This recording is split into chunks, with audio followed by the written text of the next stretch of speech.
नमस्कार मित्रों, आयुर्वेद के अंदर इतनी महान महान औषधियों का जिक्र आता है। मॉडर्न रिसर्च फैकल्टीज ने भी प्रमाणित किया है कि इन औषधियों में भरपूर मात्रा में ऐसे ऐसे औषधीय गुण पाए जाते हैं जो आपके हृदय के लिए लाभकारी हैं, गुणकारी हैं। मेरा यही प्रण है कि आपको स्वयं का मैं डॉक्टर बना दूं। अगर आपको सामान्य सी कुछ दिक्कत हो तो आप आहार में बदलाव लाकर, आहार में कुछ चीजों को चयन करके स्वयं ही स्वस्थ होना प्रारंभ कर दें। आइए शुरू करते हैं। मोरिंगा को हम आयुर्वेद में सहजन भी कहते हैं और बोटेनिकल नेम इसका होता है मोरिंगा ओलिफेरा। विदेशों में तो इसके कैप्सूल बहुत बहुत महंगे बिकते हैं और सहजन सामान्य हमारे यहाँ तो सांभर में भी डलता है। आप जानेंगे सहजन के अंदर कैल्शियम, फास्फोरस, जिंक आदि बहुत सारे विटामिन और ऐसे ऐसे औषधीय गुण भरपूर हैं जो कि आपके हृदय के लिए, आपके शरीर के लिए इतने लाभकारी और गुणकारी हैं। ये आपके बैड कोलेस्ट्रॉल को कम करता है और गुड कोलेस्ट्रॉल को बढ़ाता है, शरीर को मजबूत करता है, हृदय की मसल्स को ताकत देता है। ब्राह्मी बोकेपा मोनियरी ये ऐसी अद्भुत औषधि है।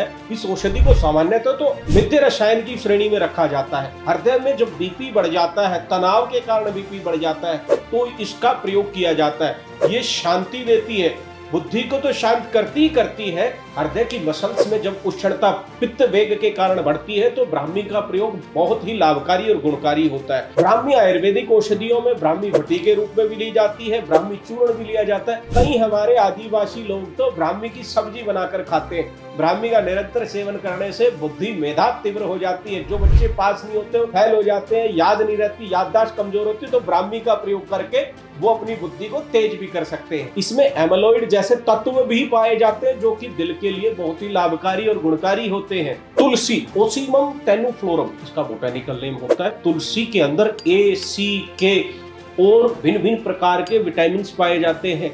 तुलसी का अर्क हमारे ब्लड के अंदर थक्के जमे हुए तब लाभकारी रहता है, उनको तोड़ने के लिए ये प्रयोग किया जाता है। तुलसी हमारे भारत सनातन धर्म में पूजनीय औषधि के रूप में भी मानी जाती है। क्यों मानी जाती है? शुरू से ही हम इसे चरणामृत में डालते हैं, औषधियों में प्रयोग करते हैं, चाय में, काढ़ों में तुलसी का प्रयोग क्यों होता है? तुलसी के अंदर ऐसे गुण पाए जाते हैं जो कि आपके हृदय को स्वस्थ करता है। इसका प्रयोग हम पाउडर फॉर्म में भी करते हैं, इसका प्रयोग अर्क के रूप में भी किया जाता है। सामान्य तौर पर इसको चबाकर नहीं खाया जाता है, इसको हम उबालकर काढ़ा बनाकर प्रयोग करते हैं या अर्क रूप में प्रयोग करते हैं। तुलसी का हम दूध के अंदर भी प्रयोग कर सकते हैं, लेकिन हृदय रोगी के लिए दूध सामान्यतः बंद रहता है। कंडीशंस के अनुसार अगर दूध ले सकते हैं, देसी गाय का दूध प्रयोग किया जा सकता है और वो भी आपके स्वास्थ्य की कंडीशन के अनुसार हम रिकमेंड कर सकते हैं। हल्दी कर्क्यूमा लौंगा ये इतनी अद्भुत आयुर्वेदिक औषधि है। आयुर्वेद में जहां भी आप देखेंगे हल्दी का जिक्र मिलेगा ही मिलेगा। हल्दी को कार्डियो प्रोटेक्टिव माना गया है, हल्दी को एंटीसेप्टिक माना गया है, एंटीवायरल माना गया है, हेपेटो प्रोटेक्टिव माना गया है, किडनी के नेफ्रो प्रोटेक्टिव माना गया। हल्दी के अंदर करक्यूमिन इतनी भरपूर मात्रा में मौजूद होता है। करक्यूमिन जो होता है वो कैंसर को ठीक करता है। करक्यूमिन हमारी व्हाइट ब्लड सेल्स को बनाता है और करक्यूमिन का एंटीसेप्टिक रोल हमारे शरीर के अंदर इतना होता है। हल्दी जो है कार्डियो प्रोटेक्टिव गुणों से इतनी भरपूर होती है, हृदय को मजबूती देती है।